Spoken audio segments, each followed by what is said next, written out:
परम पूजनीय आचार्य गुरुवर श्री विद्यासागर जी महाराज की, परम पूजनीय मुनि श्री सुधा सागर जी महाराज की।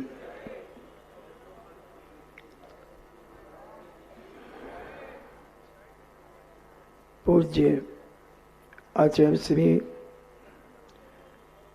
अपने आप में एक अलग व्यक्तित्व रखते थे। उनकी साधना, उनका प्रत्येक क्षण सदुपयोग में ही जाता था। पूज्य ने हमने क्या दिया उन्हें, मगर उन्होंने जो हमें दिया वो दिया ही दिया है।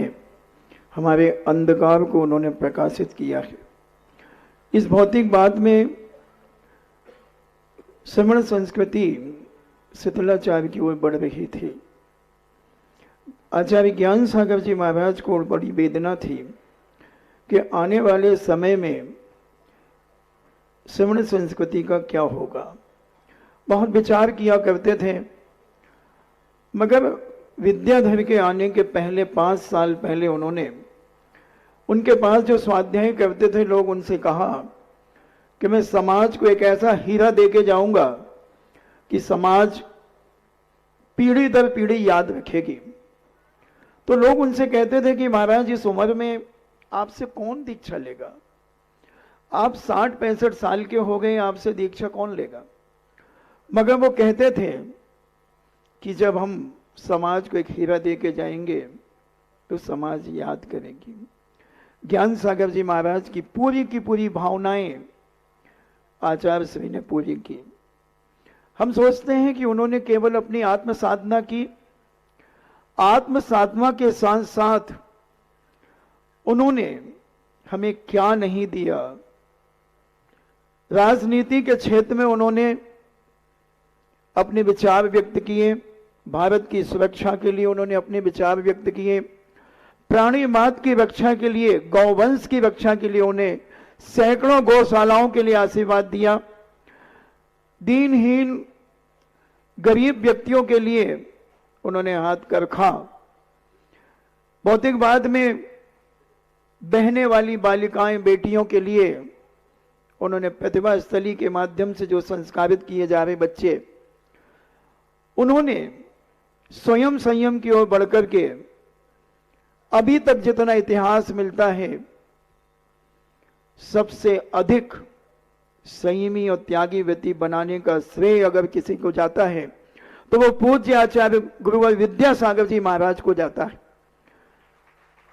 पूज्य शांति सागर जी महाराज ने 18 मुनि दीक्षाएं दी थी। पूज्य धर्म सागर जी महाराज ने 32 मुनि दीक्षा दी थी। मगर आचार्य विद्यासागर जी महाराज ने अपने जीवन में 120 मुनि दीक्षाएं दी हैं।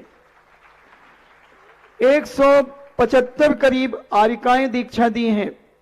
सभी मिलाकर लगभग 350 पिछीधारियों को उन्होंने संस्कारित करके अपने संस्कारों को दिया है। बंधुओं, जड़ कृतियां बहुत दी, मगर चेतन कृतियां भी ऐसी दी जो श्रमण संस्कृति की ध्वजा को दिन दूना रात चौगुना सारे विश्व में ख्याति प्राप्त करा रहे हैं। पूज्य आचार्य श्री अगर नहीं होते तो आज ये साधु समाज तंत्र मंत्र ताबीज और गंडे में पड़ जाता। दिन भर पीछे लगाने के चक्कर में पड़ते रहते। मगर पूज्य ने अपने गुरु से जो ज्ञान और स्वाध्याय और साधना करके बताया कि एक मुनिराज की क्या कर्तव्यता होती है, एक आचार्य का क्या कर्तव्य होता है। उन्होंने गण पोषण काल में अपना गण पोषण किया और आत्म पोषण काल में उन्होंने अपनी साधना पूर्णता, जो पूज्य समन भद्र स्वामी ने जिस विधि को बताया उसी विधि के अनुसार उन्होंने अपनी समाधि की साधना की। क्रम क्रम से उन्होंने त्याग करते चले गए। दीक्षा के 5 महीने पहले से जिनका नमक का त्याग हो, ब्रह्मचारी वश से नमक का त्याग, 40-45 साल से मीठे का त्याग, 20-25 साल से दूध का त्याग, मेवे का त्याग, जूस का त्याग, न जाने ऐसा कौन सा रोटी कपड़ा और मकान से भी मत दूर रह करके उन्होंने अपने जीवन में दाल रोटी खाओ और प्रभु के गुण गाओ। ऐसा जीवन जी करके, ऐसी साधना करके सारी दुनिया को दिखा दिया कि भले लोगों ने महावीर स्वामी को नहीं देखा, हमने समनभद्र स्वामी को नहीं देखा, साक्षात कुनकुन स्वामी को नहीं देखा, मगर पूज्यवर की हर छवि समनभद्र स्वामी और कुनकुन की सभी छवि के सामने कम नहीं थी। चलते फिरते मूलाचार थे, चलते फिरते समय सार थे। समय सार हर व्यक्ति नहीं पढ़ सकता, मगर पूज्यवर की क्रियाओं चर्या को देख करके व्यक्ति को समय सार का भान हो जाता था। आज सभी लोग कह रहे हैं कि आचार्य श्री समाधिस्थ हो गए। आचार्य श्री न समाधिस्थ हुए हैं, न होंगे और न कभी जिंदगी में हुए। केवल उनका एक शरीर समाधिस्थ हुआ है। उनके दिए हुए संस्कार हजारों लाखों वर्षों तक युग याद करेगा, देश याद करेगा।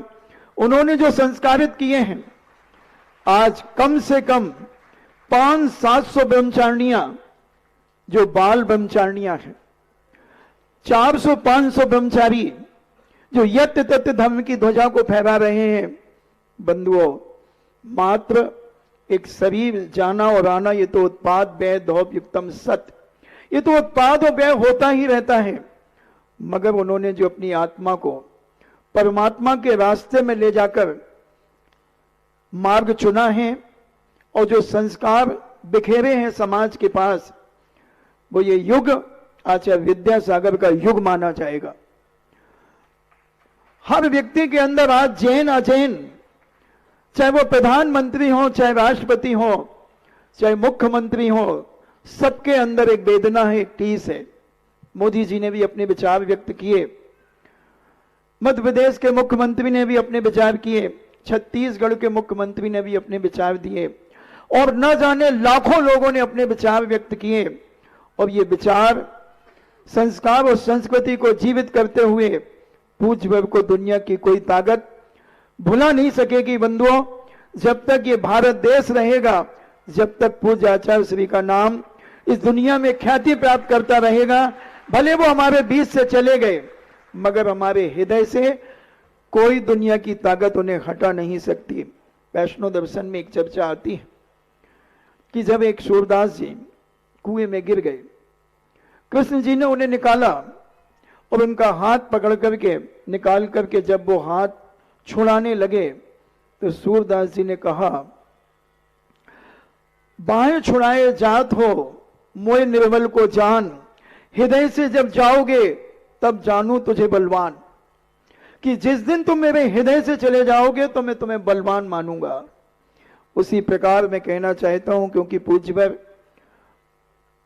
पूज्य आचार्य महाराज के बारे में बोलेंगे, अपनी विचार अपनी श्रद्धांजलियां देंगे, तो मैं कहता हूं जिसने एक बार भी उनका नाम सुना है या एक बार भी जिसने उनकी मुख मुद्रा को, उनकी चर्या को देखा है, उनका विरोधी भी क्यों ना हो, मगर उसका कंठ आज भरी गया था। उसके अंदर से वेदना निकल रही थी। अपनी ईर्ष्याओं के द्वारा जो उनके प्रति घृणाएं भाव रखते थे, वही व्यक्ति भी आज अंदर से रो रहा था और चाह रहा था कि एक बहुत बड़ी क्षति हमारे बीच से हो गई।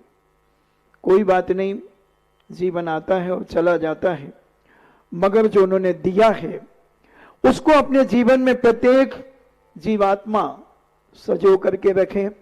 उनके बताए हुए मार्ग को अपने साथ लेकर के चले।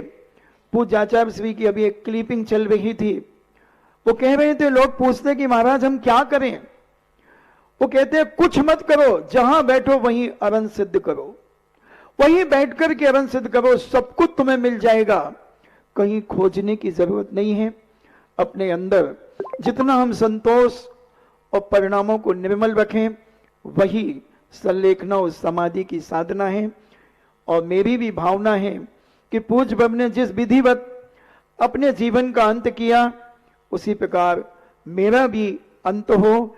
इन्हीं मंगल भावना के साथ परम पूज्य ने आचार्य गुरुवर श्री विद्यासागर जी महामुनिराज की